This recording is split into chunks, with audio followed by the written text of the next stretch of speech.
Ya, kita mulai ya. Mungkin ada sekitar 45 menit lah ya, bisa efektif di sini. Ya, saya akan mengikuti dari e-book-nya ya.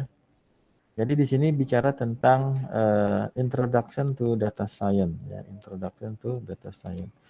Anda bisa mengikuti kuliahnya menggunakan smartphone yang Anda miliki ya, silakan Anda buka PDF-nya.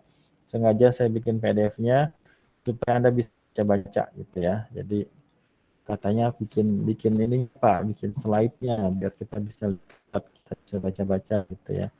Jadi nanti ketika saya menyampaikan versi bahasa Inggrisnya, Anda bisa lihat versi bahasanya gitu ya. Oke. Ya, jadi bisa dapat dua-duanya lah. Nah, kita mulai aja ya. Ya, jadi kata siapa tadi yang bikin buku ini? Nathan George ya. Jadi sekali lagi, ini adalah menurut Nathan George ya. Kita bicara tentang Introduction to Data Science ya. Jadi data science adalah istilah baru dari data mining. Ya, di sini saya ikutin aja. Data science is thriving and rapidly expanding field ya. Jadi di sini dikatakan data science adalah berkembang pesat ya. Thriving ya. Di sini thriving sama rapidly expanding diartikan sama. Diartikan berkembang pesat dan berkembang pesat ya. As you probably early know, seperti yang Anda sudah ketahui. Nanti ada sejarahnya ya, ada sejarahnya tahun berapa sampai sekarang, ada penelitian dari mana gitu ya. Nah, jadi pernyataan pertama di sini dikatakan data science adalah sebuah bidang yang sedang berkembang pesat. Saya bisa bilang prodi ini lagi rame di Indonesia juga ya, yang sudah buka itu di Unpar, yang sudah buka prodi sendiri. Di Jogja ada UTY ya. Kemudian Budi Luhur sendiri sudah punya konsentrasi data science ya. Kemudian Muhammadiyah mana juga sudah punya ya data science ya. Sebenarnya sudah mulai banyak di Indonesia juga buka prodi yang bicara tentang data science. Loh, kita kan BI Pak, nanti kita lihat ya. Yang dimaksud dengan, karena ketika bikin kurikulum ini saya ikut terlibat juga. Jadi sebenarnya ketika kita bilang BI sebenarnya lebih kepada mengarah ke sini. Ya, kemudian di sini disampaikan people are starting to come to a consensus that everyone should have some basic idea, have some basic data science skill. Ya, jadi di sini dikatakan orang-orang sudah mulai sampai kepada kesepakatan bahwa setiap orang itu harus memiliki skill dasar tentang data science, gitu ya. Itu dikatakan sebagai data literacy, gitu ya. Jadi dikatakan karena data sudah ada di mana-mana, jadi sekarang itu orang sudah sepakat bahwa setiap orang harus memiliki skill dasar tentang data science. Itu dikatakan sebagai data literacy. Ya, Anda silakan lihat bahasa Indonesianya. Orang-orang mulai mencapai konsensus bahwa setiap orang harus memiliki beberapa keterampilan ilmu dasar, ilmu data atau data science yang dasar. Ini dikatakan sebagai literasi data, seperti itu. Nah, this book is intended to get you up to speed with the basic of data science. Jadi buku ini dimaksudkan untuk membantu Anda memahami dasar-dasar data science menggunakan bahasa pemrograman paling populer untuk data science, yaitu apa? Python gitu ya. Nah, saya kenal Pak Hanafri nggak? Ini sebenarnya contoh ini saya berikan juga di kelas pagi. Kenal Pak Hanafri nggak? Pak Iqbal Hanafri. Pak Iqbal Hanafri kan lagi S3 ya, lagi S3. S3 di Taiwan, di apalah. Nah, ketika sampai ke sana, ternyata dia ketemu sama teman saya dulu, teman kuliah saya ya, di Jogja ya. Nah, Mas Wawan ini lagi ngambil S3 juga tentang computer science ya. Saya dikasih nomornya, ngobrol-ngobrol. Saya nanya, "Wan, di sana lu pakai apa?" Dia ngambil tentang apa namanya data science juga ya. Apa dia bilang? Pakai Python katanya. Ya, jadi Python itu sudah dipakai di mana-mana gitu ya. Ya, kenapa saya pakai Orange semester kemarin juga sebenarnya saya nggak mau Anda langsung kaget gitu ya. Itu sebenarnya Orange itu pemanasannya aja gitu. Sebenarnya saya mau ke Python gitu. Tapi saya muter dulu supaya Anda nggak kaget ya. Kalau basicnya pakai Python, nanti data lanjutannya saya kasih deep learning nanti. Anda lebih pusing lagi gitu ya. Gitu ya. Jadi sekarang Python itu dipakai di mana-mana gitu ya. Nanti kita lihat, nanti juga ada ceritanya di bawah. Oke, in this chapter we will cover. Jadi apa katanya? Dalam bab ini kita akan membahas apa? The history of data science. Kalau di sini diartikan sebagai ilmu data ya, tapi ya kita pakai referensi. Makanya di sini saya artikan sebagai data science. Dan sebenarnya malam ini sebenarnya doang yang saya bahas ya. Apa? History of data science. Yang nomor 2-nya apa? The top tools and skill ya, apa? Tool apa saja yang paling sering digunakan dan skill apa yang digunakan di data science and why these are used. Ini nggak saya bahas, mungkin di lain kesempatan. Kemudian ada lagi poinnya apa? Specialization within and related to data science ya. Spesialisasi dalam dan terkait tentang data science ya. Nanti kalau ada waktu ya saya bahas yang poin-poin berikutnya. Kemudian yang keempat di sini ya best practicing and managing a data science project. Kayak tadi. Jadi ketika best practice itu ibaratnya orang-orang lapangan ya ketika bicara tentang data science, data mining, salah satunya menggunakan apa tadi metodologi namanya CRISP DM gitu ya. Ini apa namanya best practice-nya di industri gitu ya. Ini siapa ini? SMP Tangerang. Ya, kita lanjut aja. Oke ya, tapi malam ini saya hanya membahas tentang poin yang pertama apa? Tapi banyak tambahannya. Nah, oke, masih ada banyak slide-nya. Di sini ada penjelasan data science is used in a variety of way. Ya, data science digunakan dalam berbagai cara. Some data scientists, ya, beberapa ilmuwan data science fokus on the analytic side, ya, analitik. Ya, ketemu dengan istilah data analisis, ya, data analisis dengan apa? Data analitik. Oh, beda nggak Pak? Harusnya beda, walaupun di lapangan kadang-kadang itu nggak ada perbedaannya. Data analisis, dia hanya menjelaskan data yang sudah lampau. Itu namanya data analisis. Kita kumpulkan data selama 5 tahun dari beberapa divisi, dan kita bikin grafiknya, kita bikin reportnya, kita bikin dashboardnya, itu adalah data analisis. Tapi kalau data analitik, data-data tadi kita olah, sehingga kita bisa memprediksi 3 bulan datang seperti apa. Memprediksi kalau bulan Januari akan ada gelombang ketiga COVID misalnya gitu. Oke, misalnya kan sudah ada di berita ya, bulan Januari akan ada gelombang ketiga COVID gitu ya. Jadi data analitik itu adalah menggunakan data yang lampau untuk memprediksi yang belum terjadi. Ya, tapi ini semua ilmiah ya. Ini ibaratnya ilmiah gitu ya. Bisa digunakan jika itu ilmiah gitu ya. Yang penting ada dasarnya gitu ya. Tapi saya nggak bicara di level itu lah ya. Nanti saya dikomplain sama yang ahli primbonnya. Kita balik aja ke sini. Yang mana tadi? Ya, jadi apa tadi digunakan untuk analitik. Yang kedua adalah pulling out hidden pattern ya. Jadi mencari, mengambil pola tersembunyi. Data itu bisa bicara loh, gitu ya. Data itu bisa bicara. Jadi nanti masalah, mungkin pernah saya jelaskan di kelas ini atau enggak ya, kita bisa mendekati masalah-masalah sistem pakar yang perlu membutuhkan seorang expert gitu ya. Tapi nanti pendekatannya bisa menggunakan data.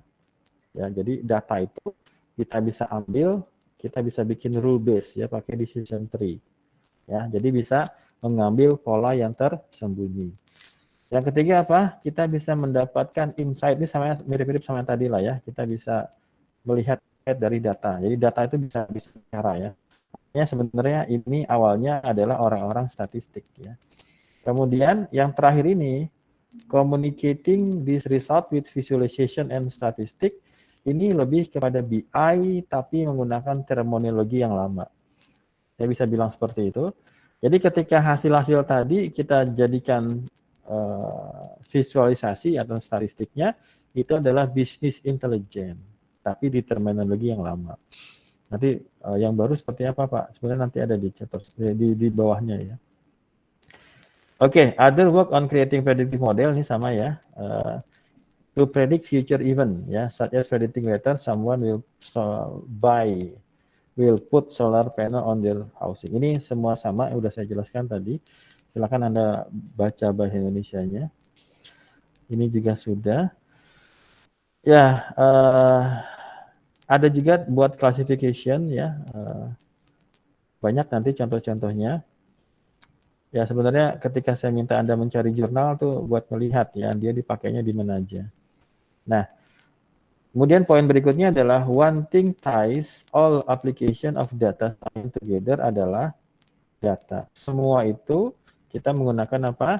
Data. Jadi kalau saya ilustrasikan, kalau kita punya satu masalah yang digunakan di expert system, apa itu expert system? Expert system itu bahasa Indonesianya apa? Sistem pakar. Kalau kita punya pakar, apa itu pakar? Expert. Expert itu apa cirinya? Expert itu cirinya adalah dia pasti sudah tua. Enggak juga ya. Yang pasti dia sibuk gitu ya. Yang pasti dia jadwalnya sibuk. Expert ini sudah bertahun-tahun bekerja dalam satu bidang. Ya, misalnya jantung bagian kanan gitu. Ya. Dan dia ibaratnya udah ahli gitu ya. Udah ahli dalam bidang itu sehingga ibaratnya dia ngelihat simptomnya aja dia udah tahu nih penyakitnya seperti apa. Nah, sistem pakar ini kita bisa ekstrak knowledge dari si expertnya ini dalam bentuk jadi ada knowledge ya. Apa itu knowledge? Pengetahuan ya. Ada pengetahuan dari si expert bisa kita ekstrak dalam bentuk rule base nantinya. Ya, dalam bentuk apa? Rule base. Tapi apa kelemahannya? Kita butuh yang namanya expert. Kadang-kadang ngomongnya juga menggunakan istilah-istilah yang nggak kita ngerti. Ya. Jadi dalam proses ekstraknya itu pasti ada masalah. Nah, pendekatan ini itu bisa kita gunakan menggunakan pendekatan data science. Kalau menggunakan data science kita menggunakan apa? Kita menggunakan data. Kita punya data dari rumah sakit, rekam medis, penyakit tertentu selama 20 tahun semua apa tentang penyakitnya ini apa gitulah. Ya, nanti kita bisa lihat ya di ininya. Nah, ibaratnya sama ya, kita mencari polanya tapi menggunakan apa di sini? Menggunakan data. Pada akhirnya juga bentuknya nanti dalam rule base gitu. Ini mungkin pernah saya sampaikan di pertemuan kedua ya. Seperti itu. Ya, yang bicara tentang kasus yang Bang Beca itu ya. Oke, nah kita lanjut aja ya. Kemudian di sini ada pernyataan dalam komunitas data science dikatakan a data scientist is better than any computer science at statistics ya. Katanya orang-orang data science itu lebih pinter statistiknya daripada orang komputer. Orang statistik itu orang data scientist itu statistiknya lebih pintar daripada siapa? Orang ilmu komputer. Ini deh saya gambarin kayak gini. Ya. Oke ya. Di sini ada orang komputer. Di sini ada orang statistik. Di sini ada orang apa? Data science. Orang data science itu lebih pintar statistiknya daripada orang komputer. Orang data science itu lebih pintar komputernya daripada orang statistik. Jadi maksudnya apa? Orang data science itu ya pintar komputer sama pintar statistik. Gitu ya. Seriusan Pak? Ya kalau mau seriusan ya yang seperti ini. Gitu ya. Tapi ibaratnya saya coba menyampaikannya dengan cara yang mudah dipahami lah ya. Seperti itu. Oke, kita lanjutkan saja. Oke. Kita masuk kepada ya jadi data science adalah kombinasi dari komputer dan statistik ya. Saya bisa menambahkan data science itu tidak hanya komputer dan statistik tapi juga matematika ya, math termasuk kalkulus ya, termasuk juga aljabar linear. Anda dapatkan kalkulus? Anda dapatkan aljabar linear? Ya, maksudnya saya seperti itu, arahnya seperti ke data science gitu ya.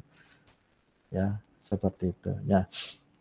Nah, Tetapi banyak orang statistik yang berpikir bahwa data science itu punya mereka, gitu ya.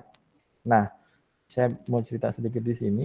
Kalau orang-orang statistik, mereka tidak menggunakan Python, tapi mereka menggunakan bahasa pemrograman namanya R. Namanya apa? R. Ada bahasa pemrograman namanya R. Jadi ketika Anda belajar Jupyter, kan ada Jupyter Notebook ya. Nah, Jupyter itu singkatan dari apa? Jupyter itu adalah singkatan dari Julia, P-nya apa? Python, R-nya apa? R. Jadi sebenarnya Jupyter Notebook itu adalah singkatan dari Julia, Python, sama R gitu ya. Itu sebenarnya singkatan dari Julia, Python, sama R. Nah, orang-orang statistik itu biasanya menggunakan bahasa pemrograman R seperti itu. Dan saya setuju kalau dikatakan data science basicnya adalah statistik. Ya, tapi saya punya teman ya, S1-nya statistik, S2-nya statistik, S3-nya juga statistik. Ketika bicara juga sama, mungkin pendekatannya aja dia lebih ke statistik gitu ya.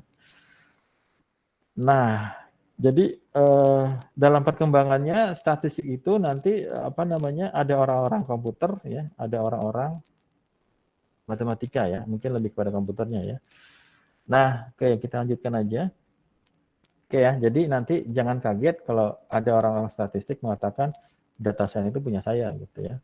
Tapi kita orang-orang apa? Kita orang-orang komputer yang mendevelop disiplin baru namanya apa? Data science. Jadi komputer data science itu adalah turunan dari ilmu komputer gitu ya. Oke. Nanti kita lihat sejarahnya. Masih ada waktu kan? Masih setengah jam lama lah. Oke, oke. Kemudian di sini dikatakan bahwa apa namanya, data science itu perkembangannya awalnya dari statistik. Yang ini saya setuju. Kita lanjut ya. Oke, kemudian perkembangan selanjutnya. Jadi perkembangannya itu sebenarnya dipengaruhi oleh ya. Jadi data science itu awalnya adalah orang-orang statistik gitu ya. Kemudian dalam perkembangannya algoritmanya berkembang dibantu oleh orang-orang matematika.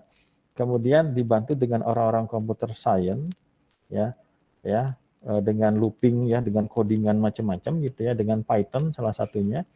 Dan dua lagi dibantu dengan hardware-nya.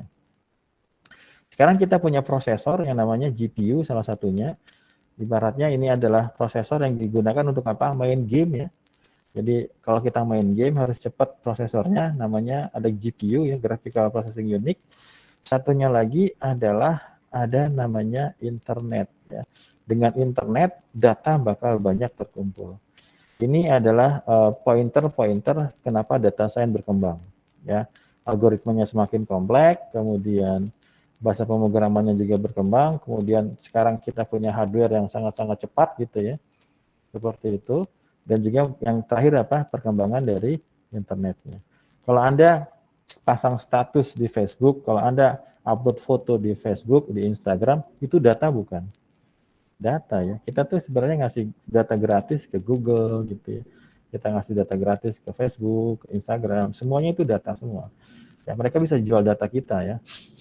Dalam artian nanti data kita bisa dijadikan sebagai data train gitu ya. Oke, jadi kita sekarang hidup di zaman di mana semuanya serba mungkin gitu ya. Kenapa? Karena kita punya algoritma yang sudah sangat kompleks. Saya nggak ngomongin deep learning nanti ya, Anda makin pusing lagi kalau saya cerita tentang deep learning. Ya. Nah, kita masuk kepada a brief time life of key historical data science event, gitu ya.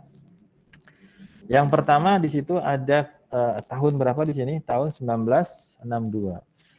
Tahun 1962 ada orang bernama siapa di sini? John Tukey ya. Dia menulis artikelnya apa? The Future of Data Analysis. Yang dia tulis namanya apa? Data Analysis. Nah, di sini dia sudah membayangkan, dia sudah melihat ya, envision bahwa bakal ada new field ya for learning insight from data. Jadi si John Tukey ini dia bikin artikel namanya apa? The Future of Data Analysis, di mana dia membayangkan bahwa bakal ada disiplin ilmu baru yang akan mengambil pola atau mengambil apa tadi ya ibaratnya itu memining data dari memining data gitu ya ibaratnya seperti itu. Kemudian tahun 77 Tukey lagi dia menerbitkan buku apa? The Book of Exploratory Data Analysis. Maka di sini istilahnya masih pakai data analysis ya. Belum pada data science. Berarti tahun berapa di sini? Tahun 62 ya, komputer udah mulai ada gitu ya, walaupun komputer belum cepat-cepat amat ya. Seperti itu. Tapi dia sudah melihat nih kayaknya bakal ada disiplin yang bisa memining knowledge dari data gitu ya. Kemudian ada kejadian lain tahun berapa? 1991. Di sini ada orang bernama siapa? Guido van Rossum. Dia membuat bahasa pemrograman namanya apa? Python. Python ini nama binatang bukan? Nama ular bukan? Bukan. Python itu bukan nama ular ya, aslinya. Jadi si Guido van Rossum ini dia suka nonton acara yang judulnya adalah grup ya, namanya adalah Monty Python. Nah ini ya. Jadi sebenarnya nama Python itu terinspirasi bukan dari nama ular tapi dari nama grup lawak ini. Ya, namanya apa? Monty Python. Jadi Python walaupun lambangnya Python ya dalam perkembangannya, tapi aslinya adalah terinspirasi atau dari kata ini. Kok bisa Pak? Ya karena dia yang bikin. Yang bikin siapa? Yang bikin namanya siapa? Guido van Rossum.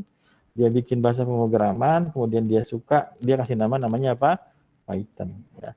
Dan Python ini ya kalau bisa saya ceritakan ya dia apa namanya berkembang sangat pesat ketika digunakan di data science karena banyak yang pertama dia apa ya dia scripting ya tapi saya coba nggak detailkan itu ya tentang Python jadi di sini ada pernyataan Python itu menjadi bahasa pemrograman yang digunakan di top data science ya menjadi bahasa teratas yang digunakan untuk data science saat penulisan ya sekarang gitu ya. Nah, ini yang saya bilang ya. Tahun berapa? Tahun 1193 ada bahasa pemrograman namanya apa? R ya. Jadi di sini dikatakan ini adalah second most used data science. Ya, jadi kalau orang-orang statistik mereka sukanya pakai bahasa pemrograman R gitu ya. Tapi kita pakai Python ya, kita pakai Python. Oke, sorry. Oke, kita lanjut. Tahun berapa di sini? Tahun 1996 ada International Federation of Classification Society yang berjudul, nah tahun ini mulai dikenal kata data science. Jadi data science ini mulai muncul tahun berapa? 1996 di apa namanya Federasi Internasional ya. Apa judulnya? Data Science Classification and Related Method ya. Ini adalah pertama kali data science digunakan ya berhubungan dengan istilah yang memining data ya, memining knowledge dari data. Nah, kemudian baru tahun berapa di sini? Tahun 1997 ya. Ini apa inauguration itu seperti kuliah perdana gitu ya. Ada Jeff Wu ya di University of Michigan. Beliau mengatakan data science ya mulai ramainya tahun berapa 1997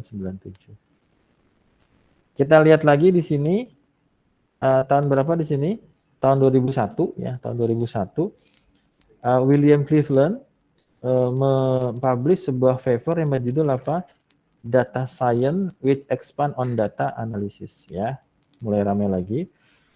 Nah kemudian tahun berapa di sini tahun 2008 Jeff Hammer Becher dan DJ Patel ya mereka menggunakan istilah data science untuk mencari kerja gitu ya kayak job posting gitu ya after trying to come up with a good job data for their work. Jadi ibaratnya ini sebenarnya lebih pada menawarkan ya jadi mereka menggunakan istilah data scientist. Nah berikutnya tahun berapa di sini tahun 2010 ada launching namanya Kaggle. Anda sudah punya account kan di sini?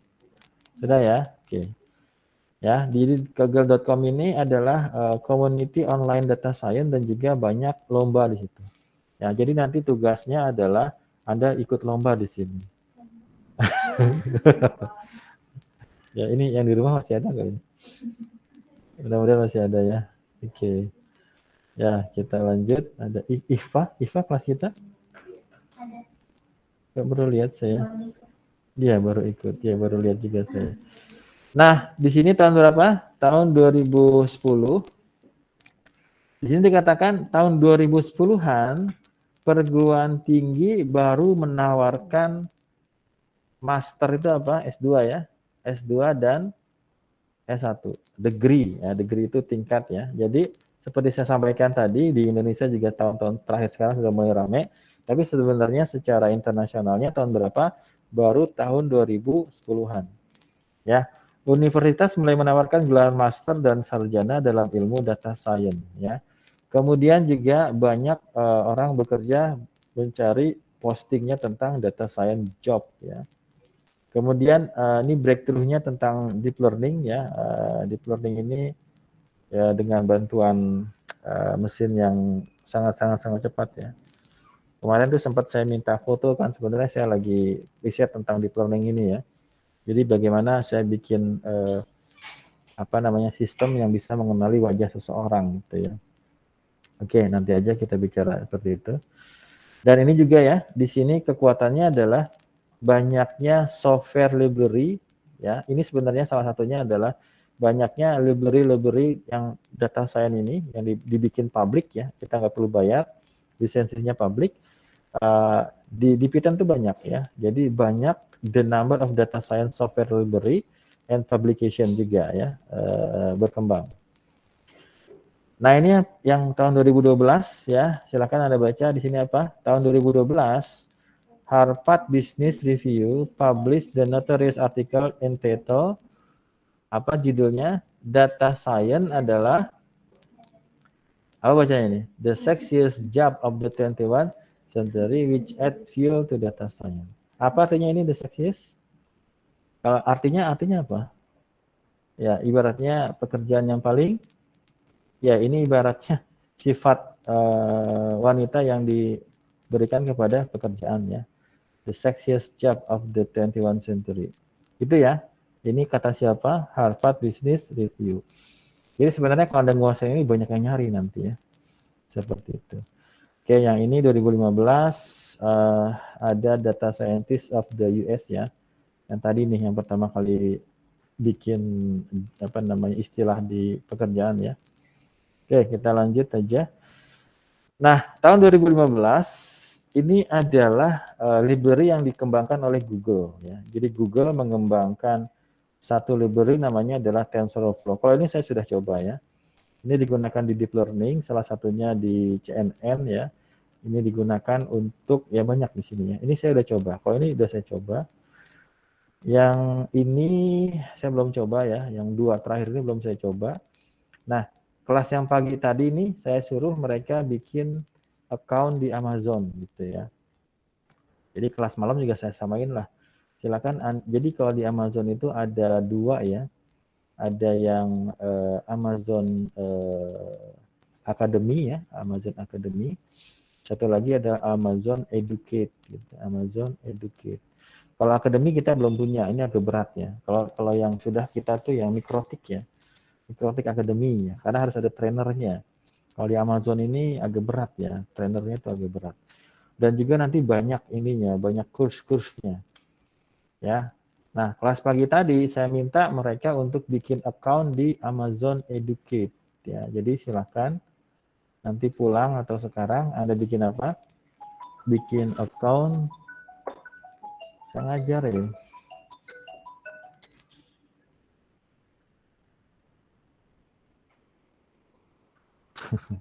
Iya bentar.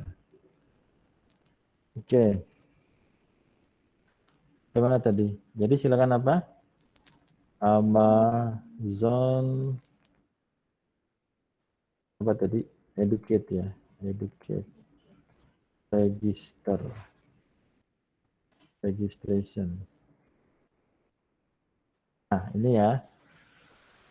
Nanti gunakan, saya sih sudah daftar pakai teachernya ya di sini, AWS Educate ya, AWS Educate. Jadi Anda silakan create an AWS account ya, create an AWS account. Tapi banyak kursnya di sini. Jangan yang akademi ya, tapi yang ini bukan.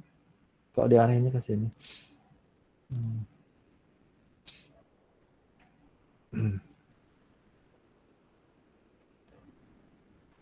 Ya, kayaknya bukan yang ini ya. Coba cari yang AWS Educate ya. Ya, AWS Educate. Coba cari. Ya. AWS Educate. Ini dia. Kalau di sini kan AWS account ya.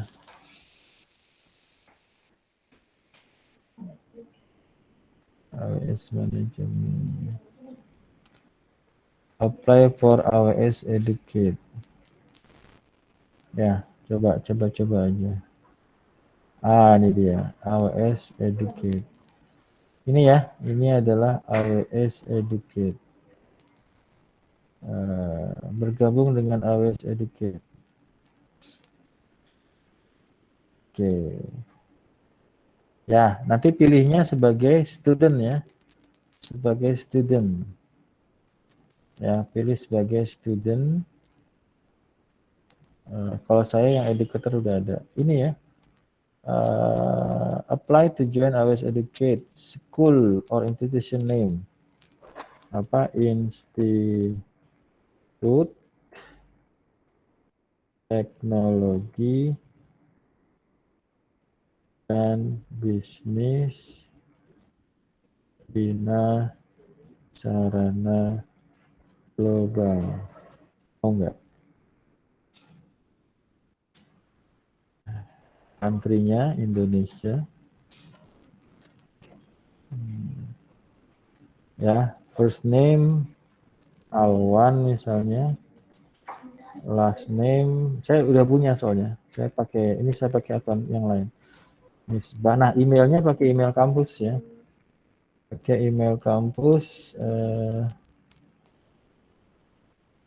Pakai email kampus.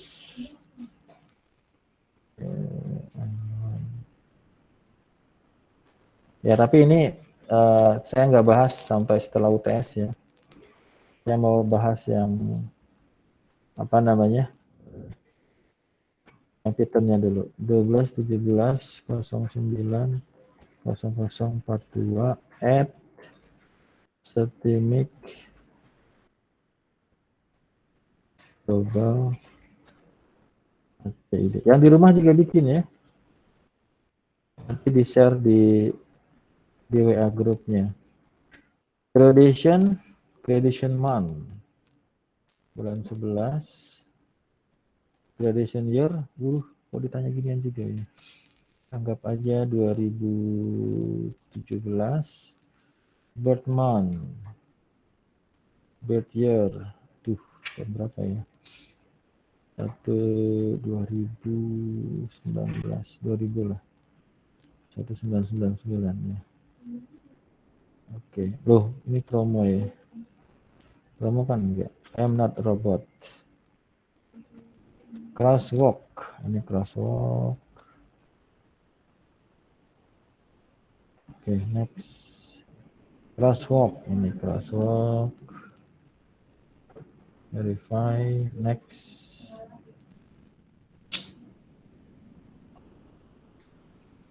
Ya, AWS Educate Term and Condition. Baca. Oke, agree. Submit. Iya, dah tuh bisa. Ya. Aduh, saya nggak bisa ngecek ini emailnya, bukan email saya ya. Ya, itu tapi contohnya lah ya. Graduation-nya itu masukin aja bulan 11 misalnya. Ya. Iya, masuk email itu. Email yang di rumah juga ya. Yang di rumah juga coba. Ya nggak apa-apa, masukin aja seperti itu. Tapi harusnya nggak masalah juga. Hah? Nggak lewatin aja. Ya nggak harus semuanya diisi. Ya oke. Kayak gitu ya. Bisa kan? Bisa ya. Di itu mas, di posting di WA group biar. Bukan ininya, masuk dulu, masuk ke ininya, masuk ke AWS-nya dulu. Nanti kayak sebentar, harusnya saya nggak student apply sign up, harusnya login. Ya, ini oke, ini coba saya buat akun.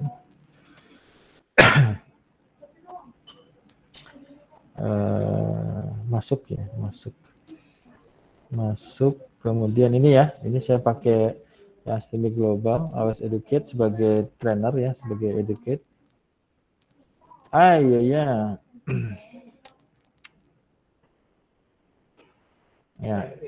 Ya, sign in. Oke, ini kayaknya passwordnya beda ya. Saya pakai dulu.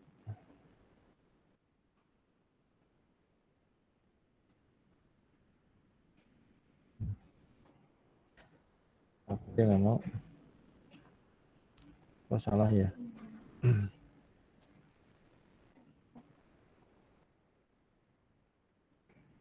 Baru saya pakai tadi.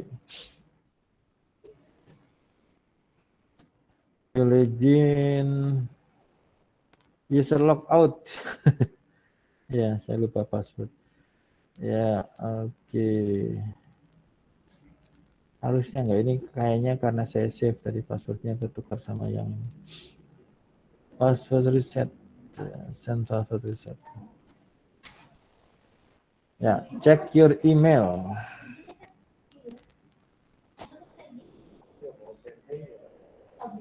Apa katanya? Tadi sudah verify di ininya, di emailnya. Gmail.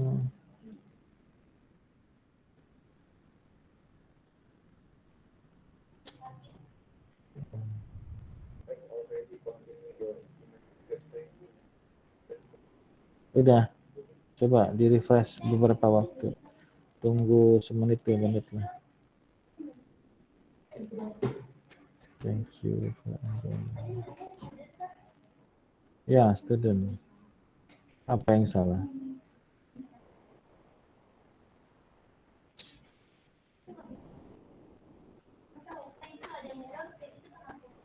Apa katanya? Errornya apa?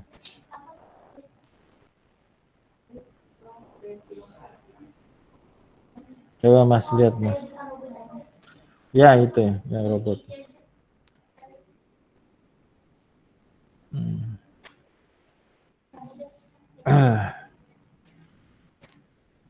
New password.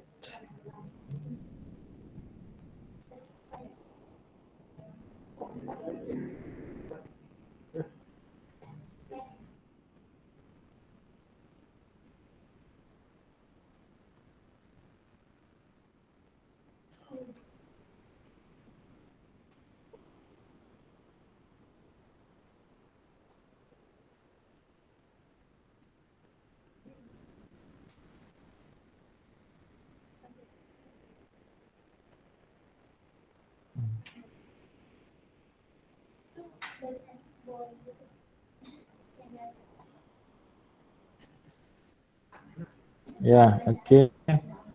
Udah bisa masuk saya, back to login. Ya, oke. Ganti password.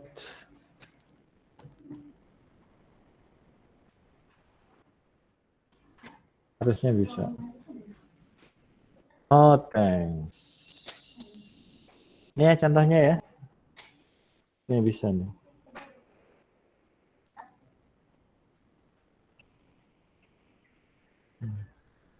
Di sini kita bisa bikin classroom gitu ya. Kita bisa pakai kredit, dia ngasih ini, kita bisa pakai mesinnya AWS ya. Bisa belajar macam-macam di sini. Bisa belajar machine learning, bisa belajar cloud computing, database.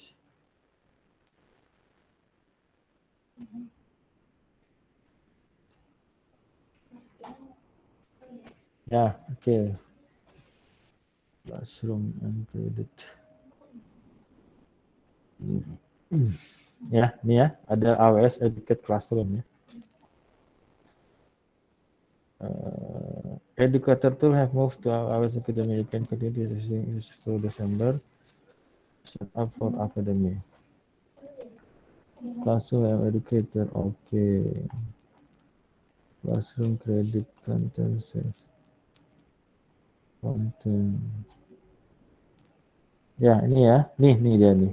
Kita bisa belajar tentang macam-macam di sini ya. Data analisis, ya, cloud computing. Anda nanti bisa tentukan Anda mau belajar apa di sini. Misalnya bicara tentang ini banyak banget ya. Tapi nanti kalau saya pernah lihat itu lebih mengarahkan kepada video-videonya ya, nanti ada. Anda dituntut bisa belajar sendiri. Data analisis. Ya, kayak gitu. Ya, bahasa Inggris ya. Download summary content repository. Ya, ini balik lagi ke sini ya. Network machine learning. Ya, machine learning. Ini dia pakai SageMaker ya.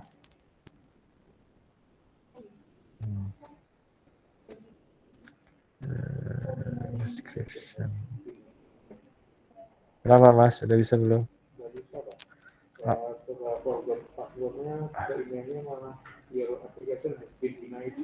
Your? Berapa ya? Ada yang bisa nggak?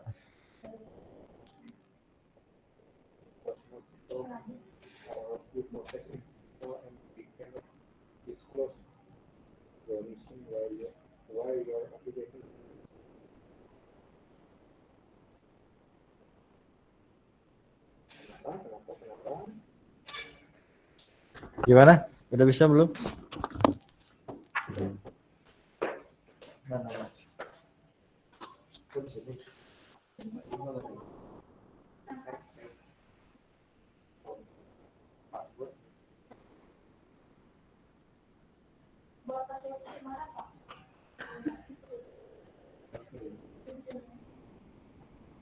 Pakainya pakai email.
Ya pakai email yang lain.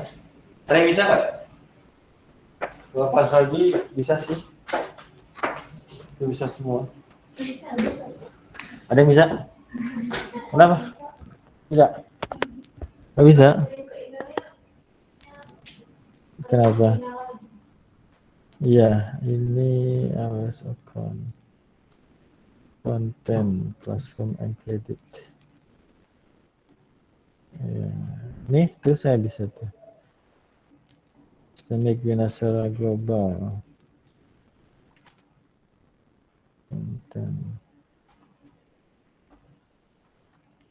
Classroom and Credit. Ini dipindahin ke AWS Academy ya. You can continue to use additional resource. Sign up for Academy. Ini saya diarahinnya malah ke AWS Academy ya.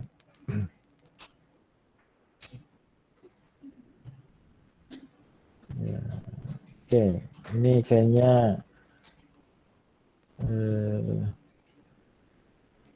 apa? Cepat tahu di pelingan ini syaratnya dipermudah. My role, educator, first name. Oke, job title, educator.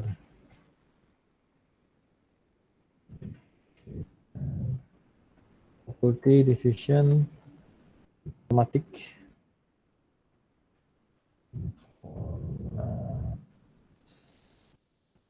Info.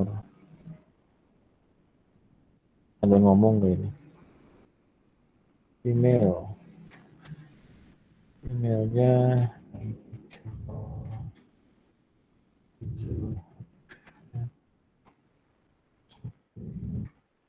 tadi pagi pada bisa tuh. Apa ada yang salah ya kita ya? Ya, oke. Phone number. Ini bukan phone numbernya. Systemic Global. Global Institute 2727 ya. 2727. Benar ya? Please note that any personal information you provide will be treated in the accordance with the specific. Oke, bismillahirrahmanirrahim. Institution detail. Oke. Thank you for interest in academics. Complete and submit the following application. So we may verify education institution eligibility. Oke, name institution. Nah, ini dia masalahnya. Namanya berubah di sini. Institute. Ya.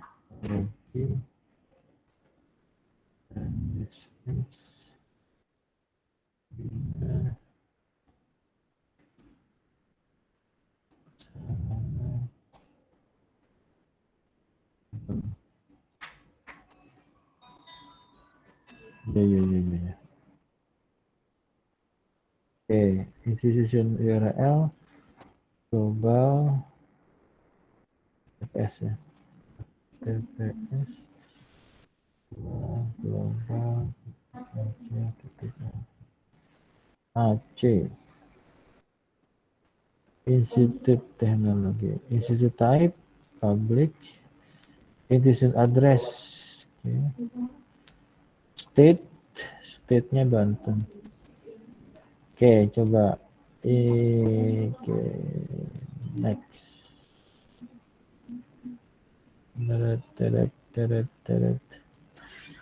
Email verification. Before, saya close dulu yang ini ya. Stop presenting. Saya stop recording juga. Ya.